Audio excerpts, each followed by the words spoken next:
நிறைய பெண்களுக்கு இன்னைக்கு வந்து பல்கி யூட்ரஸ் கருப்பை வீக்கம் அப்படின்னு இருக்கு. அந்த மாதிரி பிரச்சனை இருக்கும் பொழுது அன்றாடம் நம்மளுடைய உணவு முறை எப்படி இருக்கணும், என்னெல்லாம் உணவுல சேர்த்துக்கிட்டா இந்த கருப்பை வீக்கத்தை நம்மளால குறைக்க முடியும், என்னெல்லாம் சேர்த்தக்கூடாது அப்படிங்கிறத பத்தி தான் இன்னைக்கு நிகழ்ச்சியில நம்ம பார்க்க போறோம்.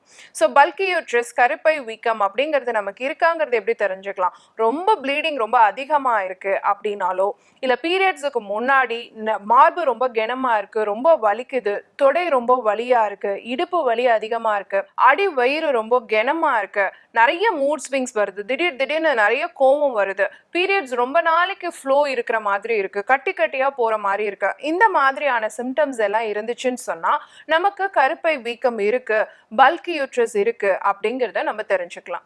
ஸோ இதை குறைக்கிறதுக்கு என்னங்க பண்ணலாம்? டெய்லி உங்களால் முடிஞ்சப்ப எல்லாம் சன்ன லவங்க பட்டை இருக்கு இல்லையா, அதில் ஒரு 2 சிட்டிகை போட்டு ஒரு டம்ளர் தண்ணி விட்டு நல்லா கொதிக்க வச்சுட்டு ஒரு 1/4 லெமன் மட்டும் அதில் ஸ்குவீஸ் பண்ணிவிட்டு கருப்பட்டி போட்டு எடுத்துக்கோங்களேன். கொஞ்சம் ஆறுன பிறகு லெமனை ஸ்குவீஸ் பண்ணிவிட்டு கருப்பட்டியோ அல்லது ஹனியோ போட்டு கூட எடுத்துக்கலாம். அந்த மாதிரி எடுக்கும் பொழுது அதில் இருக்கக்கூடிய சினமால்டிஹைடுக்கு வந்து என்ன ப்ராப்பர்ட்டி இருக்குன்னா, உங்களுடைய கருப்பை வீக்கத்தை குறைக்கக்கூடிய ஆன்டி இன்ஃப்ளமேட்டரி ப்ராப்பர்ட்டி இருக்கிறதா சொல்லப்படுது. ஸோ வீக்கத்தை குறைக்கக்கூடிய தன்மை இருக்கிறதுனால ரெகுலராக எடுக்கும் பொழுது திரும்ப திரும்ப இந்த வீக்கம் வரதை நம்மளால ப்ரொடெக்ட் பண்ணிக்க முடியும், ஹார்மோன் மாத்திரைகள் இல்லாமல். அதுதான் ரொம்ப முக்கியமான விஷயமா இருக்கு.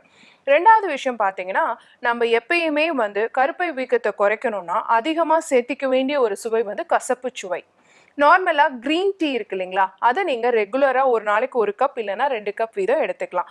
ஒன்று, கிரீன் டீல நிறைய ஆன்டி ஆக்சிடென்ட் தன்மை இருக்கு. ஸோ கருப்பை வீக்கம் வந்துருச்சுனாலே கருப்பையை அகற்றணும், காரணம் பின்னாடி அது கேன்சரா மாறிடக்கூடாது அப்படிங்கிற ஒரு நிலைப்பாடு நம்ம கிட்ட இருக்கு. அந்த மாதிரி பயத்தை எல்லாம் போக்குறதுக்காக வேண்டியே நம்ம ஒரு நாளைக்கு 2 டம்ளர் வந்து கிரீன் டீ எடுத்துக்கிட்டோம் அப்படின்னு சொன்னா அதுல இருக்கக்கூடிய ஆன்டி ஆக்சிடென்ட் ஆக்சிஜனேற்ற தன்மை வந்து கருப்பை வீக்கத்தை குறைக்கக்கூடியதாகவும் பின்னாளில் அது வேற எந்த மாதிரியான பிரச்சனையாக உருவெடுக்காம இருக்கிறதுக்கு சப்போர்ட்டிவா இருக்கிறதா இருக்கும். அடுத்து பார்த்தோம்னா, அந்த கருப்பை வீக்கம் இருக்கும் பொழுது நம்மள அறியாம ஒரு வலி இருக்கும். பீரியட்ஸ் வரும்பொழுதும் சரி, பீரியட்ஸுக்கு முன்னாடியும் சரி, நம்ம அடி வயிற்றுல ஒரு வலி இருக்கும்.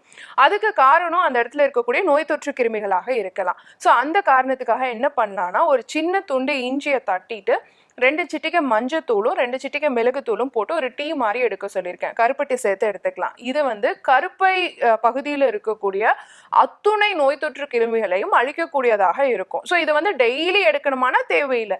வாரத்துக்கு 2 நாள் 3 நாள் டைம் கிடைக்கும் பொழுது நம்ம இந்த டீயை மாற்றி எடுத்துக்கலாம். ஸோ இதுவும் ஆன்டி இன்ஃப்ளமேட்டரி ப்ராப்பர்ட்டி இருக்கு, ஆன்டி இன்ஃபெக்டிவ் ப்ராப்பர்ட்டி இருக்கு, ஆன்டி மைக்ரோபியல் ப்ராப்பர்ட்டி இருக்கு. அப்போ ஆட்டோமேட்டிக்காக நோய் தொற்று கிருமியும் போகும், வீக்கமும் குறையறதுக்கு ரொம்ப சப்போர்ட்டிவாக இருக்கும்.